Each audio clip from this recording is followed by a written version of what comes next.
What's going on, everybody? Happy Friday. Welcome to another edition of Mean Streets here on Game Plus Network, presented by So Rare. Chris Meaney hanging out with you. Appreciate you guys taking the time to hang out with me today as we wrap up the week here.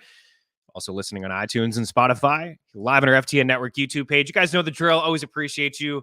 If you smash the like button, you have any comments, any questions, leave them there. If you're watching live, we'll get to them here on the show.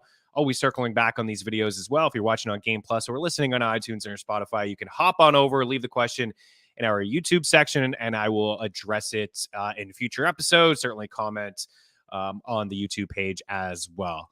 NBA draft last night. We got our guy, Zac Graham, a.k.a. Quaisberg DFS. He's going to stop by here in the next block. We're going to take a look at the winners and the losers from the NBA draft. We've already talked a lot about Wemby. My goodness, him and his family had me in tears last night. I'm an emotional person. When I see kids, reaching their dreams, and the parents and the siblings and the hard work that they've also had to put in, and just, getting to the point that they've always wanted to get to and that they've dreamed of, kids, I'm almost choking up hearing it now, like just thinking about it now. I'm not going to lie. Wemby is there, like, just super emotional. His family's emotional. I'm emotional. I'm a basket case, but I loved everything about it. We will talk about some of the winners and losers from a real life NBA standpoint, and also from a fantasy basketball standpoint. What does it mean for keeper dynasty leagues? What does it mean for year one with these players in DFS or an underdog best ball, things like that? So Zac is going to stop by here in just a few moments, and we will dive into last night's action in the association. We'll tell you why the run in Golden State is definitely over. Shots fired at Chris Paul, but he is now a member of the Warriors. We will dive into that, what it means as well for Golden State. We got our guy, Eric Moody of ESPN, dropping by today as well. Loved my time with Eric over at The Athletic, now with ESPN. And Moody's fantastic, man. This guy's an absolute baller, so I'm really looking forward to chopping it up with him. We're going to take a look at the New Orleans Saints. We're going to look at them from a team standpoint. They are the favorite to win the NFC South, and last season really almost got into the playoffs. They traded in Andy Dalton for Derek Carr. How much will we get from Michael Thomas? What will we see from Chris Olave in year number 2? What will that backfield look like as well? Alvin Kamara, Kendre Miller in there, and Jamal Williams, who had a fantastic season last year with the Detroit Lions, 17 rushing touchdowns. What will his role look like with the Saints? Eric is stopping by in just a little bit. We're going to take a look at round 4 of NFFC high-stakes leagues. We've been doing this over the past couple of days, round 1, round 2, round 3. And I think the goal here is just to show you guys the players that are going in these drafts, share a couple targets, maybe a couple fades, the strategy behind, your drafts, and things change all the time. Sometimes, the draft will just fall to you. Value will fall to you. Like last year, Amari Cooper and Jake Seeley's flex league, this guy's falling outside the top 40 at the wide receiver position. Sometimes players will just fall. Michael Thomas is one of those guys. We will touch on him with Moody in just a little bit. Love Eric Moody. Really looking forward to the conversation with him. We're going to scan the diamond for some MLB picks and props. I told you yesterday I was done with the Padres. What happened? They scored 10 runs. They put up a 10 spot. Today, they have probably the best matchup on the board against Patrick Corbin. Get in on it now. By the time I talk MLB picks and props, you're watching on Game Plus Network, you're watching here live, you can get in on the Patrick Corbin over 5.5 hits. But I'll tell you what, closer to first pitch, that may move to 6.5, which I wouldn't mind. If we get 6.5 at plus money, I'm all about it. But as of right now, I do love that Padres win total. They're a little bit better against southpaws and lefties than they are against right-handed pitching. I don't know what's going on with San Diego. I mean, San Fran's winning ball games.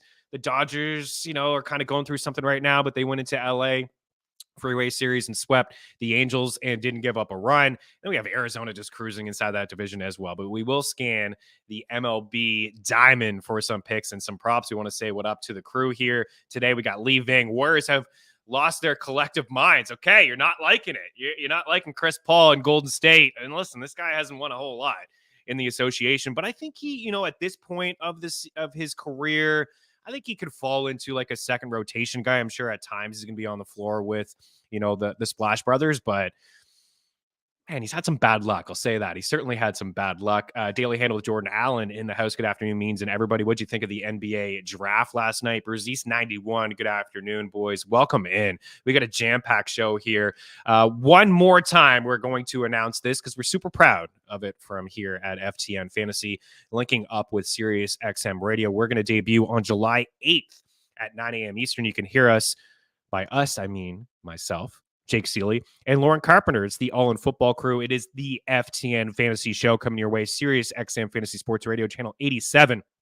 every Saturday morning at 9 to 11 a.m. Eastern. Really looking forward to that. Subscribe, download the app, check us out. We'll still have All in Football on Game Plus Network as well. In season, we're going to turn to a 2-day per week show. On Mondays, Jake Seeley and Lauren Carpenter are going to hit the waiver wire, talk some recap action. And then on Wednesdays, I'll be with Jake Seeley and we'll take a look at the rankings to come. But we're still a long ways away from that, right? We're still a long ways away, but we do have the show lined up for you very, very soon, coming your way July 8th. How about the get up from Grady Dick last night? Now a Toronto Raptor. Whew, he's looking sharp. It's a little homage to Kansas, right? This is wearing the red just for poops and giggles. We're going to break right there. I can't be saying poops and giggles on a Friday. We'll see if we're back on the other side of the break. And if we are, Queisenberg DFS is going to be here. We're going to talk about Dick and a couple other prospects now in the association. Keep your lock. We'll be back in a couple.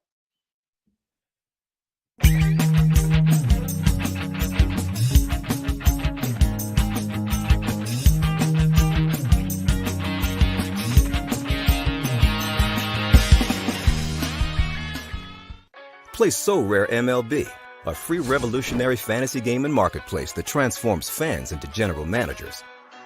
Build your team with ownable digital player cards. Collect, buy, sell, and trade to optimize your lineup. Compete against So Rare managers from around the world. Climb leaderboards and advance to elite competitions. Based on your player's performance on the field, win rewards like game tickets, merch, and much more. Draft your set of free cards now at sorare.com/MLB.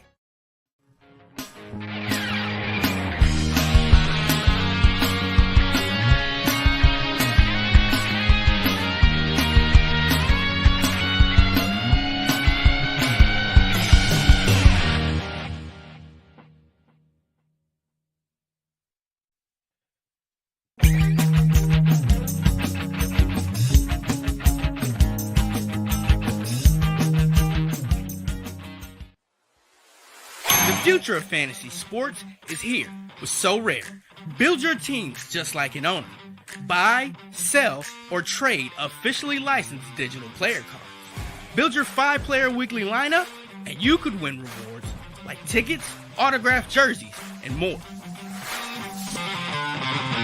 The future of fantasy sports is here with So Rare, taking Dynasty to the next level.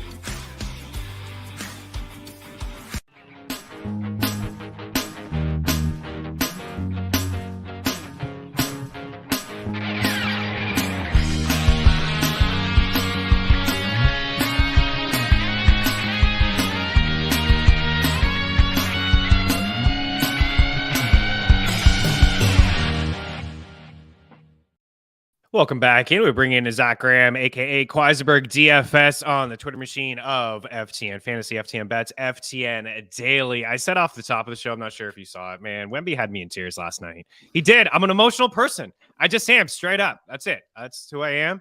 And when I see these kids, reach their goal, and just like I love when they're so humble and they're just in a place where they just can't believe it. All the hard work's paid off. I see the family in tears and like what they have been through as well.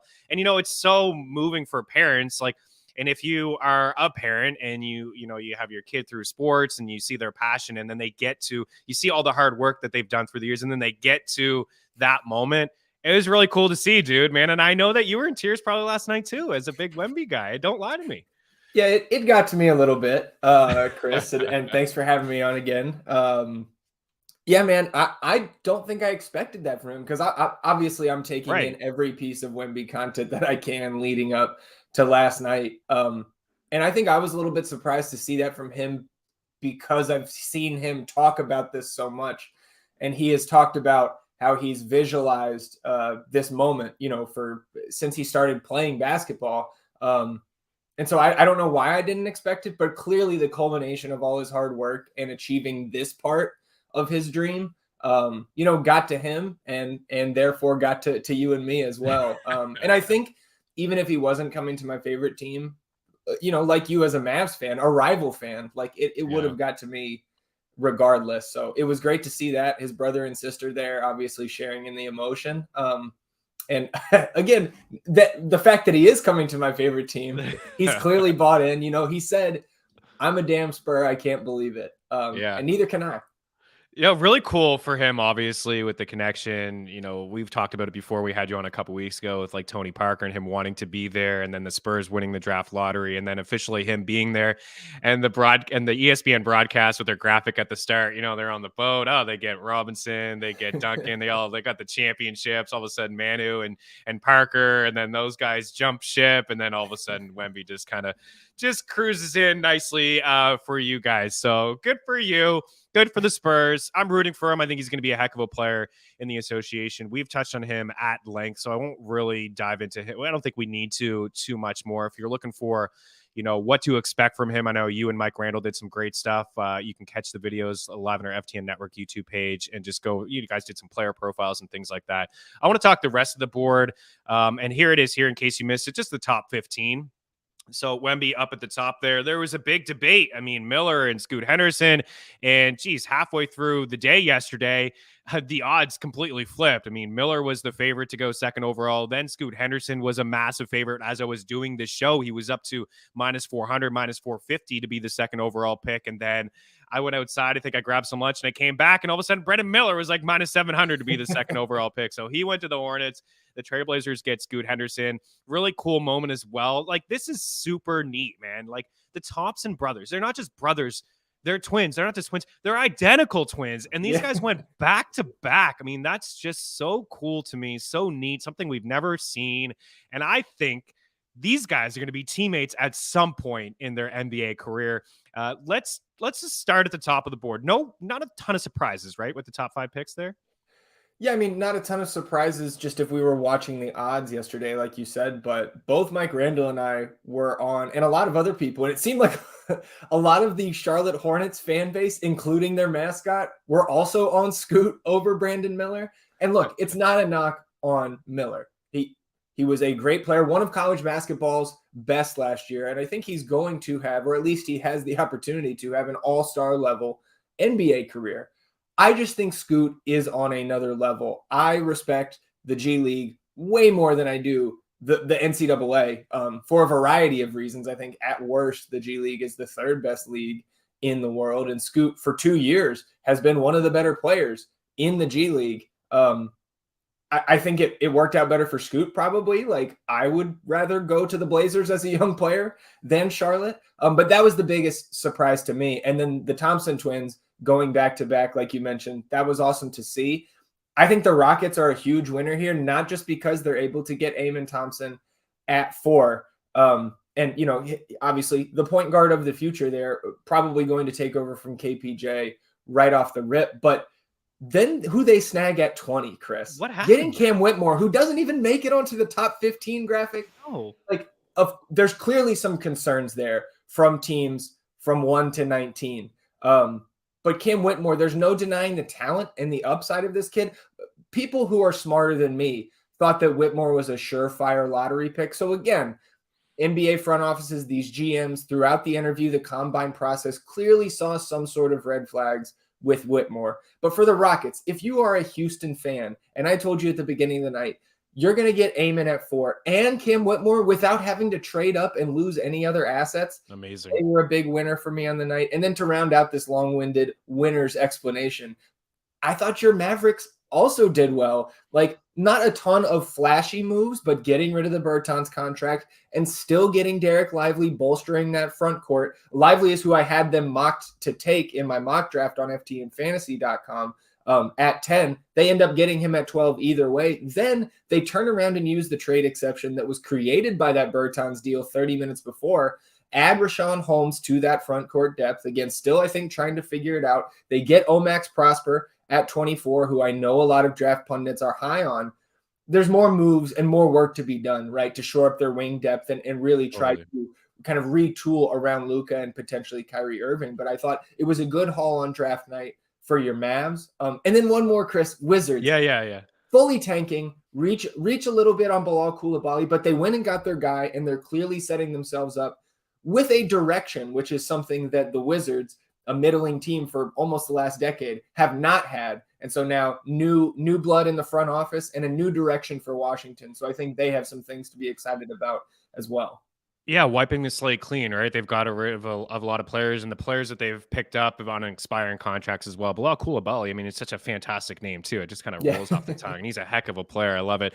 I thought the Mavs were going to get lively as well at 10. I liked what you said. I mean, they got rid of Bertans off the contract, 16 million, I think this year, 17 million next year. They get a rim protector, defensive player. Maybe they can get in. He may be good too in the pick and roll game, right? Luka's going to be there, whether Kyrie is a member of the Mavericks or not. So I thought that was pretty solid. What about any losers? It's tough to talk to losers. I don't really want to put that out there, but when we bring this up again, were there any real surprises? Like, to me, as you see on this board, so the Mavs, you got the Mavericks there in Case and Wallace, but that was a trade OKC. So the team in the bracket actually got the player, right? Coulibaly there. Washington, even though it was the Pacers pick, Jarris Walker there right after.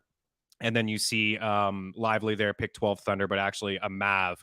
I was pretty surprised with the Jet Howard pick at 11 to the Magic. Anything else jump out? I mean, I love the Pelicans getting Jordan Hawkins too. I mean, I just like that player overall. And please touch on Grady Dick as we get out of here for the Toronto people and Game Plus Network. I mean, he came in red hot, right? I mean, look at that getup that he had. I mean, he was smoking fire last night. Yeah, he was turning some heads with that outfit. And I think I like the pick. Like, the Raptors needed shooting. So did the Magic. So totally. While I didn't think Jet Howard was necessarily who I would have gone with at 11, maybe I'm going with a guy like Jordan Hawkins there.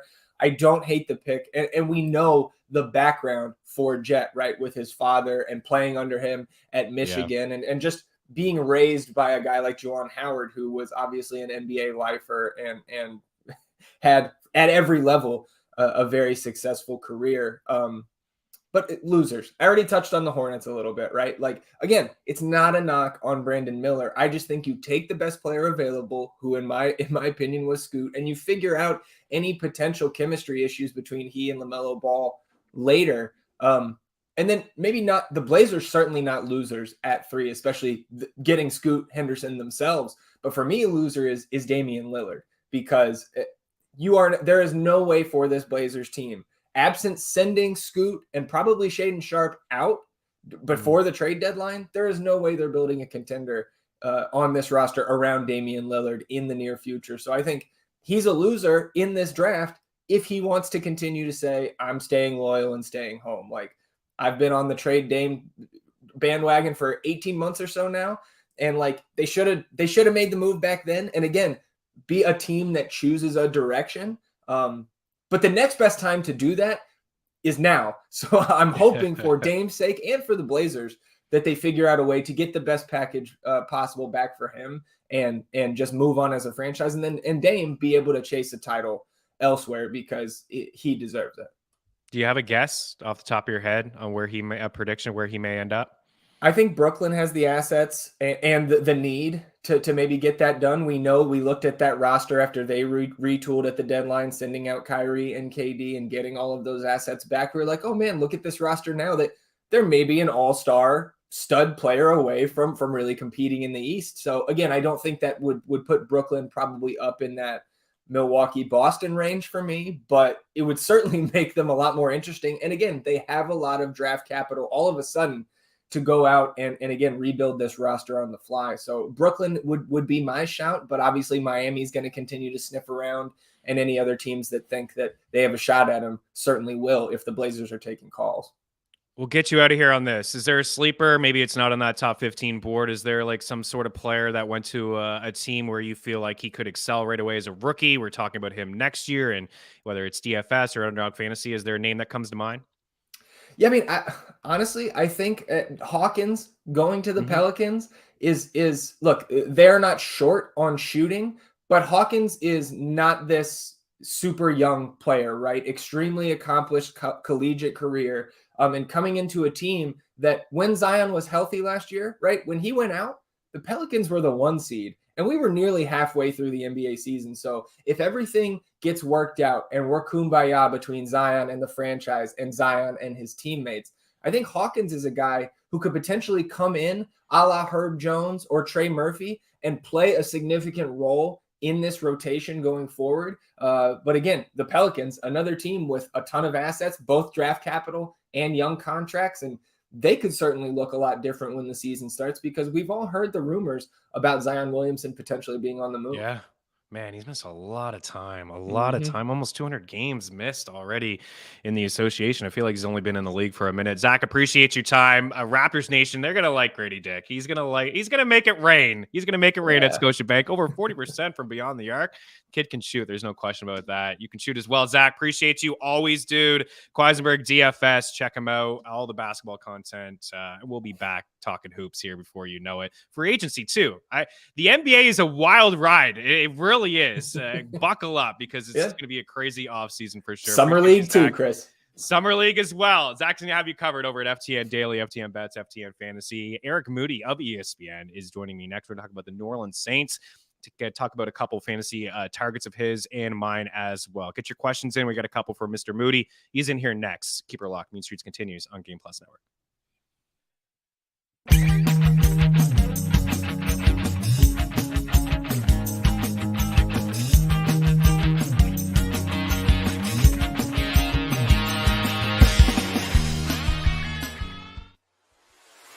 The future of fantasy sports is here with So Rare.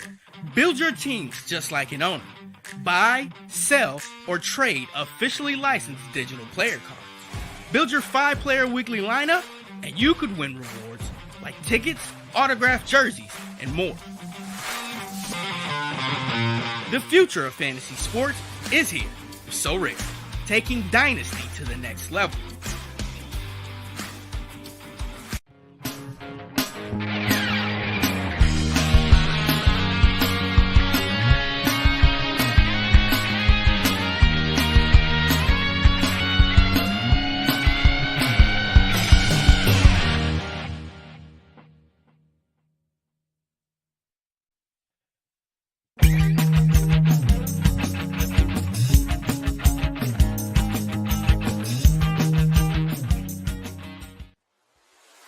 The future of fantasy sports is here with So Rare. Build your teams just like an owner. Buy, sell, or trade officially licensed digital player cards. Build your 5-player weekly lineup, and you could win rewards like tickets, autographed jerseys, and more.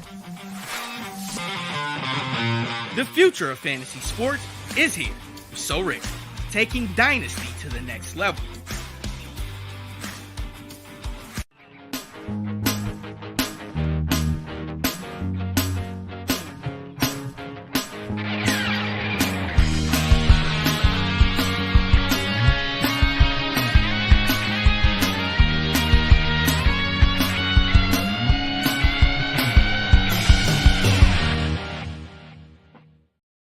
Welcome back in. Chris Meaney, as we're bringing in Eric Moody, Eric and Moody on the Twitter machine of ESPN. Absolutely loved my short time with you at The Athletic. I am so happy for you, dude. I love seeing you on ESPN. You are crushing it. You are one of my favorites in the industry. I really do appreciate you taking the time on this Friday to chop it up with me, man. Welcome in. No, thanks, Chris. Yeah, I do remember our time at The Athletic very fondly, and thanks for the kind words. And I'm just surprised it took us so long to be able to do this. So, let's dive in. We're talking about one of my favorite teams in the NFL, the New Orleans Saints. So I'm excited. Yeah, I love it. I wanted to reach out a few weeks ago, and I know you're so busy. Everybody's so busy. I'm like, you know what? I'm just going to do it. I'm going to reach out to my guy Moody and see if he's got some time for me, and you do. And I asked you, which team do you want to preview? And you said the New Orleans Saints, and I love it. This is a team that's favored here to win the NFC South in a division that a lot of people say not fantastic. I mean, according to DraftKings odds, you see plus 135 to win the division. Falcons at plus 240, the Panthers at plus 380, and the Buccaneers plus 750. A lot of different quarterbacks inside this division. Of course, Brady has gone from Tampa Bay, Desmond Ridder here in year 2, and Carolina, Bryce Young, number 1 overall pick with the Saints. You see Derek Carr on the board here, now a member of the Saints. Their win total at 9.5. They're 17-1 to win the conference and 40-1 to win the Super Bowl. One thing I'll say just off the top here, Moody, about Derek Carr is, he's been a very accurate quarterback over the course of his career. Last year, things didn't work out for him all that well. He was throwing picks. He was asked to leave the team. He's never had a defense like this Saints team does have. And he's going to a team that had a top 10 defense last year, according to Football Outsiders, a solid offensive line. They got 3 running backs out of the backfield. He's got an alpha in Michael Thomas and a young buck in Chris Olave that a lot of people seem to like. Where do you think the the expectation should be with the Saints? Do you feel like they should be division favorites? Is this a playoff team?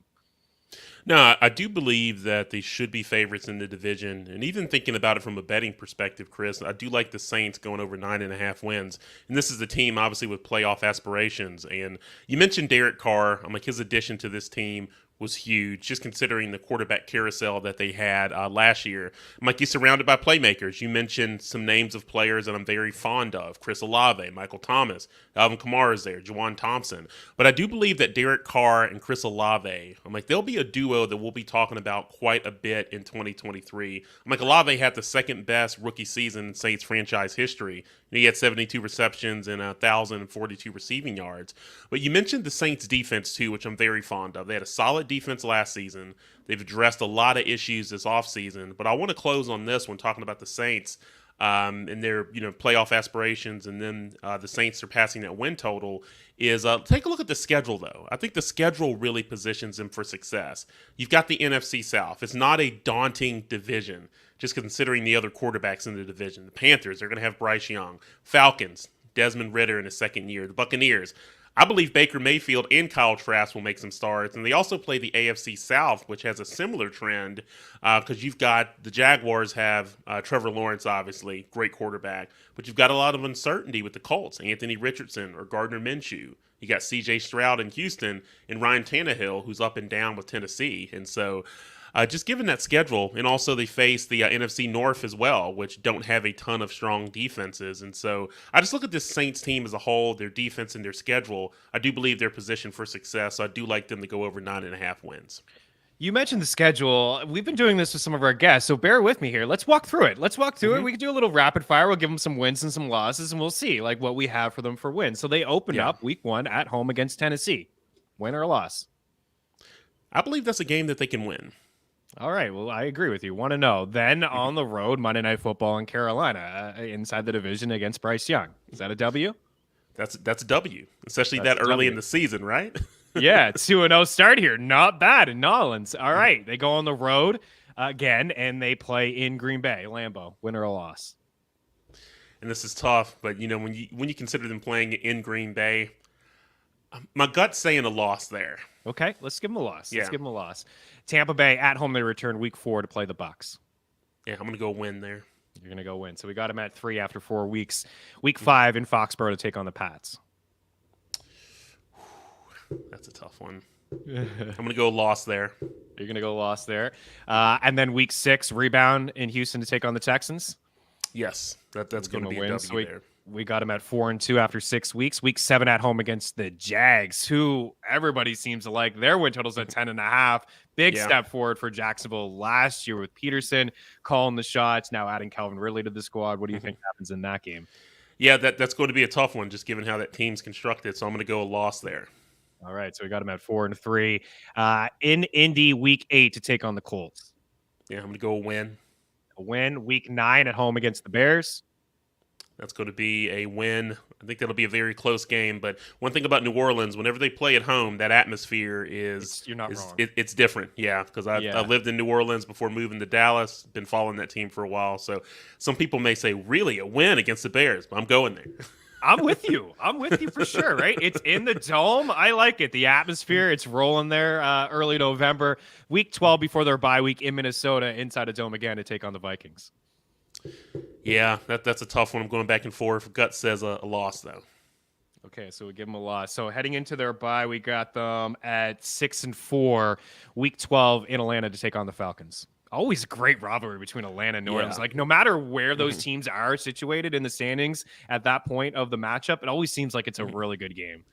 Yeah. Now I'm going to go with the win there. All right, we got them a win. And then to take on the Lions at home, week 13. Yeah, I'm going to go a win there. Another win. And then Carolina again, this time at home. I'm going to go with the win there as well. Oh, they're rolling now, Moody. They're rolling now out of the bye. They're on a little bit of a win streak. Yeah, that schedule you've alluded to. Week 15 at home against the Giants. This will be their 3rd straight game at home. Yeah, and that was one looking at the schedule where I kind of highlighted. So that's going to be a loss against that Giants team. We only need them to get one more. They wrap up week 16 in Los Angeles against the Rams. That's going to be a win. That's a win. So we already have them at 10 there. And then week 17 at Tampa, in Tampa. Yeah, for that one, especially on the road, I'm going to go with a loss on that one because that's going to be a lot of time, obviously, passing. So these teams will get very, very acclimated with each other. And who knows what the quarterback situation will look like in Tampa at that time. Maybe we'll see Kyle Trask by that point. Who knows? Who's going to play more games, Baker or Kyle Trask? Oh, man. I'm just thinking about just some projections that I did. I think I have Baker with playing 10 games. 10 games. And so Kyle Trask was 7. Yeah. I keep going back and forth with that number, but that's what I keep coming back to. And that's probably fair. Maybe they open up the season with the veteran quarterback. It's a division that they probably feel like they could win, and maybe they switch gears and see what they have in Kyle Trask. They wrap up Week 18 at home against the Falcons. It could be a lot on the line there. They could be resting players, but we already have them at 10 wins. Whether you give them a win or a loss, we do have them over there, the 9.5, which you can get over at a lot of sports books. Check out the prop shop, free tool over at FTN Bets to get the best there. So ultimately, we're talking about this offense. We'll break in a second and get more into their fantasy options, but do you feel like this is a team that is going to lean a little bit on the run game? And there's clearly some uncertainty with Alvin Kamara at the moment as well. Yeah, there is some uncertainty, and that's why they brought in Jamal Williams. They also have the rookie and Miller there as well. So I do believe that they'll be they'll have some balance there. I think for Derek Carr, if I'm looking at just kind of pass attempts, I could see him getting anywhere from maybe like 500 to 510 pass attempts. So he'll definitely take his shots and have his opportunity. But I do believe that they'll try to be balanced, just given the running backs and the running game that they have there with that offensive line. Derek Carr doesn't seem – I don't feel he could be as bad as last year, but maybe not as good as a couple years ago when he was flirting with 5,000 yards. He really had that kind of breakout campaign. I see some books have him roughly around 3,900 yards, which is roughly inside the top 12 at the quarterback position. Do you feel like he could be a solid quarterback too in Superflex leagues for people that play in those formats? Yeah, I do agree with you there. And if you're looking at someone like Derek Carr, I'm like, he's going to be kind of like a mid-range QB2 in my opinion. He'll definitely have some spike weeks where he delivers a QB1 performance. But I just think what we've been accustomed to with Derek Carr for the past couple of seasons, you're going to have some ups and downs. But solid QB2. I'm comfortable going to battle with him in the Superflex League as my quarterback too. So love it. So we got the Saints at 10+ wins here. I agree with you as well. I think that this team is a playoff squad. I do think they win the division. Who do you think is the team that will give them the biggest fight to win the division? Yeah, I would say my gut is saying the Atlanta Falcons. I like how that team's constructed. They got Bijan Robinson there. Strong offensive line. They got playmakers, Drake London. Yeah. They've got Kyle Pitts, of course. It really comes down to the progression that Desmond Ridder makes in his second season. And you never want to underestimate the growth a player can have, especially a rookie from one season to the next. And so I think that'll be the wild card with that team. Depending on how he performs, I think they're going to give the Saints the most trouble, I would say, in that division, just given how they're constructed right now. And since we're on Bijan, before we break, top 5 back for you? Are you willing to take him in the first round? Because, dude, that's where it seems like he's going, man. Yeah, there's a little bit of the unknown there, with a rookie, and then you still have Tyler Algier that's there. But I'm very comfortable taking Bijan in the first round. Like, if I have a top 6 pick, I don't have an issue taking him. I'm thinking back to some of the mock drafts that we've done at ESPN, and I'm like, in the 2 mock drafts we've done so far, Chris, I'm like, Bijan has been like a top 5 pick. Yeah. And so it's just the volume's there. He's young. We all know about the career trajectory of running back. So I'm willing to take the gamble, even though it's kind of stepping out to the unknown. Yeah, it is. I mean, he's never touched the field, but we have seen some rookies, right? Like Zeke and Saquon have some pretty productive seasons in their first year. It's a little uneasy. I'm not going to lie to draft it back that early that we've yet to see touch the football. But you mentioned the offensive line. It's certainly underrated. We saw Tyler Algier, hit this, 1,000 yards on just 200 carries. So what could Bijan do? And I do believe that, I don't know if Algier fully goes away, but there could be injuries that pop up, between now and week 1. He could be traded. Like, I think he's actually a decent buy low candidate in dynasty leagues, because I think that people that have him, myself, feel like, oh no, like, when could I ever start this guy? But I think he's a really good running back. And if he's on another team, whether, an injury opens up an opportunity for him on a new team, or maybe it's a couple of years from now and he just signs a contract with another squad. I think he's an interesting target as well. But more on the Saints, Moody, if you don't mind, we'll break. We'll get into a little bit more of their options. I want to know if you're in on Michael Thomas. Is there a sleeper on this squad? And which of the three running backs do you want to have the most shares of in fantasy football? So a little bit more talk here with Eric Moody. Keep her locked. Mean Streets continues here on Game Plus Network. Back in a couple.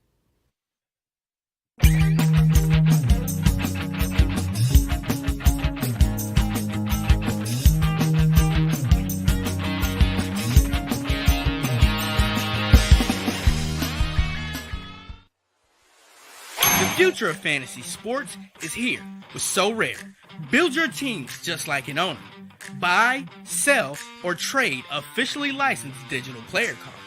Build your 5-player weekly lineup, and you could win rewards like tickets, autographed jerseys, and more. The future of fantasy sports is here with So Rare, taking Dynasty to the next level.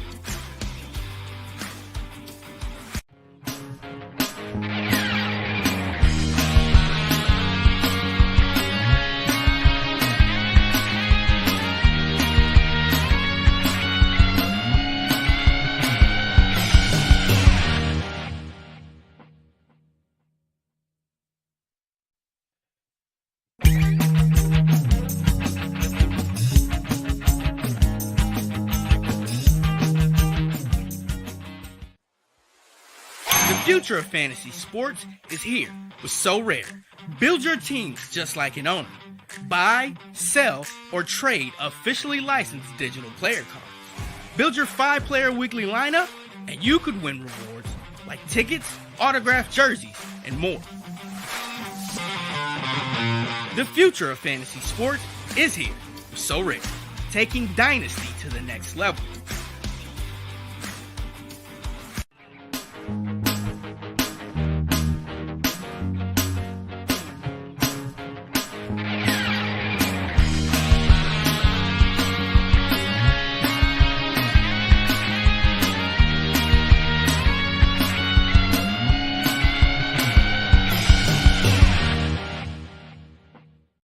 You're watching Mean Streets here on FTN Network, Game Plus Network. Chris Meaney and Eric Moody. Eric and Moody of ESPN. Give them a follow. Fantastic follow. Love all your work in ESPN. And your latest tweet just 47 minutes ago, man, it really brings me back. Holy.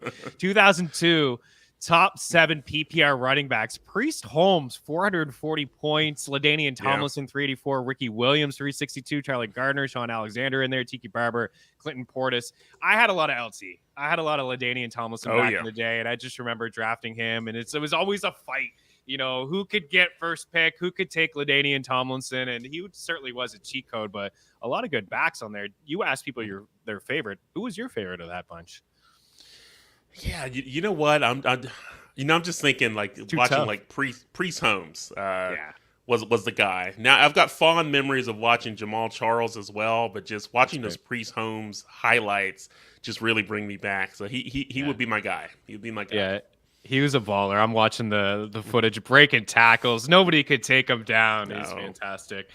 Speaking of backfields, Quan, you do have the ADPs over at Underdog Fantasy of these Saints players. We already highlighted on Carr, quarterback 19. We both think pretty decent value there in Superflex leagues as your second quarterback, going around pick 162 on average. And then you have the backfield here. And that's the question I think I've gotten a lot. I asked people to ask some questions here about the Saints. You got Lee Ving in the house, Kamara's role, and ADP value. So Alvin Kamara, RB32, 98 on average. Jamal Williams, RB37, pick 107 on average. And then the rookie Kendre Miller, which we just touched on in the last block there, RB45.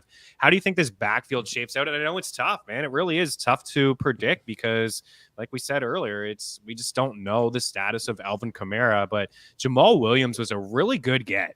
And a steal last year. I mean, I took him in round 26 of a deep league, but this guy was a waiver wire pickup. He led the Lions in touchdowns. He broke all kinds of records, including Barry Sanders in Detroit, 17 rushing touchdowns. And then you got the rookie Miller, who they were kind of aggressive getting in the draft. Is this a stay away backfield from you? Like, who do you think emerges? Who's the guy for you, Moody? Yeah, it's difficult because you mentioned the legal situation with Kamara. Potential multi-game suspension, we don't know. So I would say Probably the safest bet, and this is the player that I've been acquiring probably the most in drafts, is Jamal Williams. I'm like, they did sign him and bring him onto the Saints team for a reason. So even if Kamara plays, 14, 16 games, whatever that number is going to be, I'm like, Jamal Williams is still going to be someone that's actively involved. Probably my biggest concern about Kamara last year was, I'm like, his role in the passing game is night and day when he was with Sean Payton.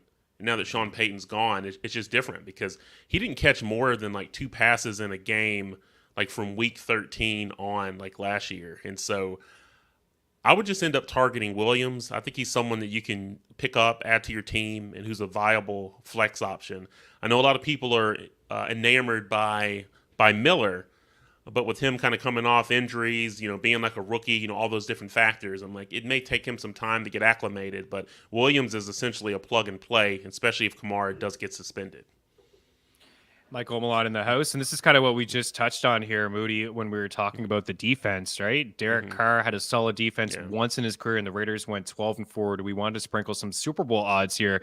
We didn't really touch on them from a Super Bowl standpoint, but we went through their schedule. We got them at 10+ wins. We like them to win the division. Is this a team that can compete with the Niners, with the Eagles, with the Seahawks?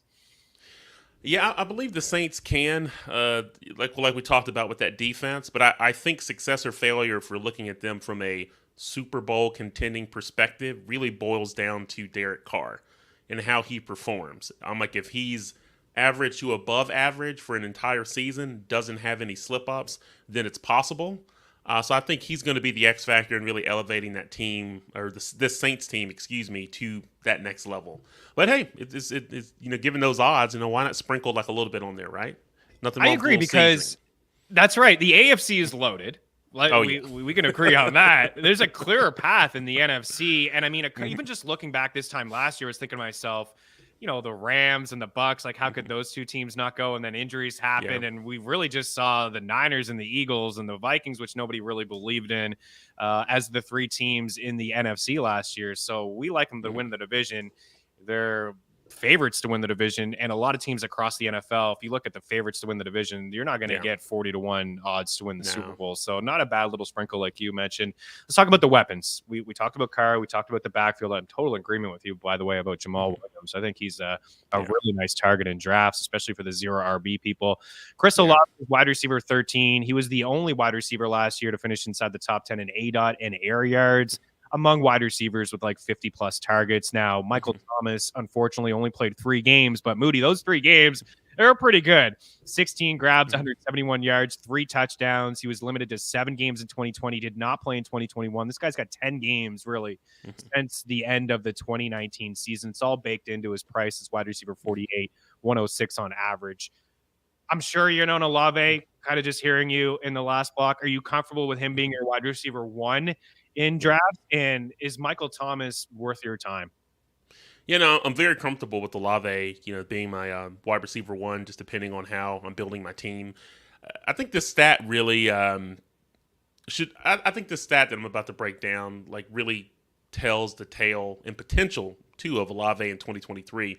I'm like, you look at Olave, I'm like, last year, he was only one of 9 wide receivers last season who accumulated 1,500 air yards, had a 20% or greater target share, and had 2+ yards per route run. Now, the other 8, really great names here: Justin Jefferson, CeeDee Lamb, A.J. Brown, Tyreek Hill, Devontae Adams, Stephon Diggs, Amari Cooper, and Terry McLaurin. And so when you bring in someone like Derek Carr, who's a capable quarterback, because it was a carousel last year, I'm like, it really shows you the potential that Olave brings to the table. As far as another wide receiver you mentioned, Michael Thomas, I'm okay drafting him at his average draft position, but my mindset is that I'm like, he is going to miss some games. And with the target share that Olave is going to get, I'm like, he may not be as productive as he was obviously in the past. But I'm like, he's a player that does worry me if I add him to my team. I'll have to have a contingency plan if he misses time. Just to your point, Chris, just given like his injury history over the past like 3 seasons and the games that he's played in. So the price tag has been a little bit hard to swallow over the past couple of years and put a dent in your wallet. At least here, it's not the end of the world if it doesn't work out, but, Lee brings up, does he even want to play anymore? It's tough, game if you're not committed, but everything I've heard from Thomas, he seems motivated. Carr seems motivated to play with him, talking about a violent route runner. So we'll see. I'm sure Thomas, I would say he wants to play football leaving. I would say he is motivated to play. Unfortunately for him, he just hasn't been able to stay healthy.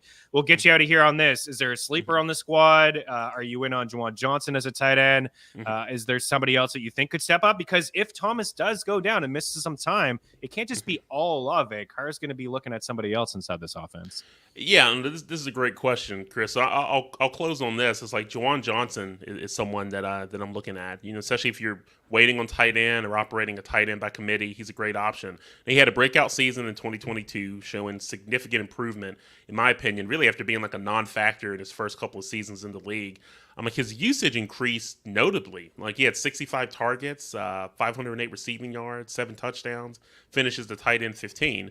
But one thing about Carr, I guess like with this tendency to target big athletic tight ends, like Johnson's size and skill set, really makes him an intriguing option for growth in 2023. I know he's watched some film like on Julian Edelman just to prepare for that kind of slot receiver / tight end hybrid, whatever you want to call that he'll have in 2023. And we all saw how successful Hunter Renfrow was catching passes from Derek Carr. So I think we could see something similar with him. And I'm not worried about Foster Moreau. I'm not worried about Taysom Hill. They may operate as inline tight ends, but from the passing game perspective, you're looking at Johnson will be the guy. So that's someone that I would recommend to target as a sleeper. Love it. Love that call. I like Johnson as well. Man, he looked really good at times last season. More room to grow. The thing with Carr, and I just think about him with the Raiders and just playing inside that loaded division and conference and how brutal the secondary was in his defense and having to do maybe too much. And that's why I think what we break down here is that he may not be asked to do as much in the past. Keep it simple, be a game manager, rely on the run game, rely on that strong offensive line, and a good defense behind you as well. It could be a really nice season for Derek Carr and the Saints. Eric, really appreciate your time. I can go all day with you, dude. I don't want to take up too much more of your time, but tell the people where they can check you out, some things that you got coming up for the fantasy football fam. Yeah, no, this was great, Chris. Yeah, we'll definitely have to do this again. But yeah, if you're not following me on Twitter or other social media platforms, check me out at Eric N. Moody. So if you like the NFL, NBA, and WNBA from a fantasy and sports betting perspective, I'm your guy. Also talk about music a little bit. I'm a hard rock guy. Nice. Also talk about 1990s or 2000s nostalgia. So if you like those things, you'll be right at home. I guess as far as content that's coming up, I've got an article that I'll be publishing probably early next week at ESPN that covers like offensive lines in the NFL and really running backs that benefit from quality offensive line play. So be on the lookout for that. But I also have some other columns that are already up at ESPN as well as keeper rankings if you're in a keeper league. So check it out. Don't hesitate to reach out on Twitter as well. We love it. Next time we have to get you to play a little riff or something. I saw you kind of headbanging in between the commercial break. I see a few guitars there behind you. Love it, Moody. Keep up the great work, dude. Really do appreciate the time here today. Good luck in all your drafts, and let's catch up soon, dude, before week 1 of the NFL season. Eric and Moody on Twitter. Check them out over at ESPN. We're going to keep the football talk going. We also have a couple MLB picks and props around out Mean Streets. We'll be back in a couple. Hang tight.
Welcome back in. Omalon says Carr supported tight end 2 and tight end 3 in the last few seasons. Great points on Jawan Moody. He is on board. No doubt. I believe you 100% that you are on board. I'm on board too. I like it. I'm going to live in that late tier tight end range. Here's round 4. High stakes leagues, NFFC, Jerry Jeudy on average. Right here, pick 37, ADP of 40. TJ Hawkinson, speaking of tight ends, the third tight end off the board. Mark Andrews, we touched on yesterday. Lamar Jackson, Amari Cooper, Justin Herbert, Jahmyr Gibbs, Travis Etienne, Calvin Ridley, Drake London, Kenneth Walker, DJ Moore, Justin Fields. Man, it's really tough to get the Fields and DJ Moore stack in NFFC, in Underdog Fantasy. I don't think it's, I think it's an okay stack. I'll say that. I don't think you need to do it in your redraft leagues with your buddies, but it's definitely an appealing stack, I think, in Underdog Fantasy. The way that Justin Fields can move around in the pocket, extend plays, and the route running abilities that DJ Moore has. I mean, he's explosive after the catch, and he's top 7 in receiving yards among wide receivers over the last 4 seasons. He just doesn't have the touchdowns like the other alphas, like Devontae Adams and Justin Jefferson. He's been in the league for a minute. He's got those touchdowns that DJ Moore doesn't have. But can we bring that back up again? I'm going to just go rapid fire through a couple that I like and a couple that I maybe dislike. I mean, I'm fine with Lamar Jackson. I really do want to get a top 8 quarterback. That first tier for me, I've touched on it a couple times with Hurts and Allen and Mahomes, and I do believe the second tier is not Herbert for me. It's not at all. Lamar Jackson, Justin Fields, and Joe Burrow, and I believe the third tier for me personally would be Trevor Lawrence and Justin Herbert. Kellen Moore going to Los Angeles and grabbing Quentin Johnson. I think this offense will be a little bit more explosive. You take shots deeper down the field with Herbert, but I think this is fairly early. But keep in mind, 6 points for a passing touchdown. So we're seeing some of these quarterbacks go a little bit earlier than you would in your other formats. There's 2 running backs here that I like, but I just don't love their situations this year. Even 3, really. Jahmyr Gibbs, I like as a talent. They spent the capital. I understand that. But David Montgomery is going to play that Jamal Williams role. We touched on it with Moody. 17 rushing touchdowns last year. He's a good back, yards after contact. He's been among the leaders over the past couple seasons. He's a good pass catching back as well. I think Gibbs is going fairly early. 45 picks later, you can get David Montgomery. Travis Etienne, what's his role going to look like in Jacksonville here? Year 2 for him, year 3 as a member of the Jags, but year 2 in the NFL. Remember, he missed the entire first season. He was drafted in the first round by Urban Meyer and company. Doug Peterson has a history of utilizing multiple running backs. We saw Trevor Lawrence take a lot of carries inside the 5 from Etienne last year. JaMychal Hasty, first down, second down opportunities inside the 5. They drafted a guy in Tank Bigsby, who's, I think, could potentially be the goal line back, still some first and second down touches. So I don't know if Etienne's going to be like a 20-touch back. He's going to see some soft coverage inside that box because there's loaded weapons. Ridley's there as well, who I'm fine with. A couple shares of Ridley. I think like Ridley and Kirk should be kind of going side by side personally. Yeah, we haven't seen Ridley in a couple years. Yeah, he had a 1,300-yard season the last time we really saw him on really one foot. He's a great wideout, but I don't think it's lock and loaded that he's going to be a wide receiver too. I definitely will have some shares because I think that offense is going to fly. And then quickly on the way out here, Kenneth Walker. I think you got to be careful of Kenneth Walker. Tank Bigsby's not like a bell cow back that can come in and just take everything away from Etienne. I think Charbonnet is like a bell cow back. He can take some first and second down reps. He can take some catches out of the backfield. Kenneth Walker was not even inside the top 25 in terms of running routes out of the backfield. This is a guy that's going to get a lot of targets. Is going to be his upside is going to be limited a bit. Love the Seahawks team. Think they're going to fly offensively. I think they're going to be one of the better teams in the NFL, especially inside the NFC. But I do believe that Zach Charbonnet is going to be a pain in the butt to Walker's owners. I would just proceed with caution. We got an MLB pick or two on the way out. We'll be back in a couple.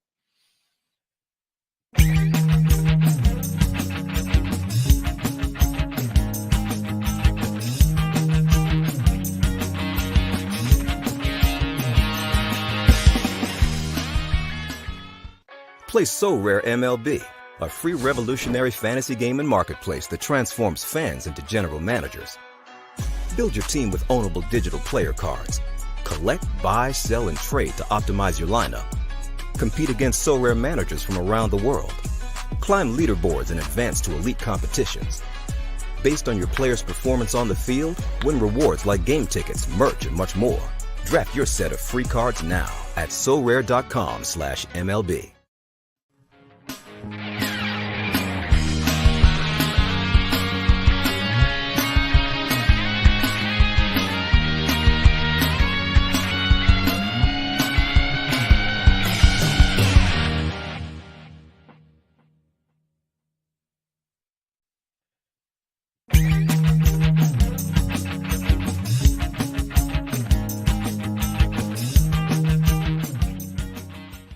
Play So Rare MLB, a free revolutionary fantasy game and marketplace that transforms fans into general managers.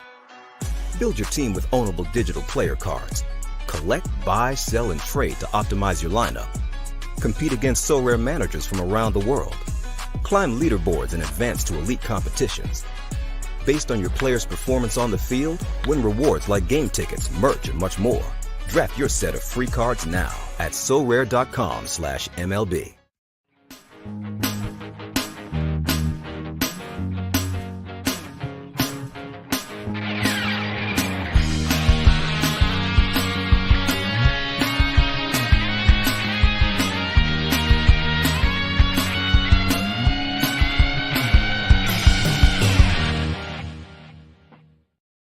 A lot of action over at ftnbets.com/free to check out all of our MLB picks from the entire FTN crew. I'm going to lead here. It's just one pick I like. Actually, two. It's kind of like a same game parlay or take one side or the other. I like the Padres over 4.5 runs. I told you guys that it was done on them. I was out. And then they put up a 10 spot yesterday, but they got a great matchup against lefty Patrick Corbin. Corbin is striking out 5 batters per 9. He's got an 80% contact rate this season, which is a massive red flag for me. 80% last year. So it's not like he's been unlucky this year. It's an outlier. He's allowed 6+ hits in 7 of his last 8 starts. He's allowed 6+ hits in 12 of 15 outings this season. And he's allowed 11+ hits in 2 of his last 3. The Padres, not so great against righties, but not bad this season against lefties. They get some big hitters inside their lineup that can take advantage of southpaw hitters. Fernando Tatis Jr., Manny Machado is one of them as well. So I am taking the Padres over 4.5 runs. Patrick Corbin over 5.5 hits by the time you're watching on Game Plus, maybe slightly juice. I'd take anything over 6.5. The Nats just leave them out there. They really don't care. They just leave them out, hang them out to dry. And I think the Padres will get to them tonight. Good luck around the diamond. Have a great weekend. We'll be back on Monday. Cheers.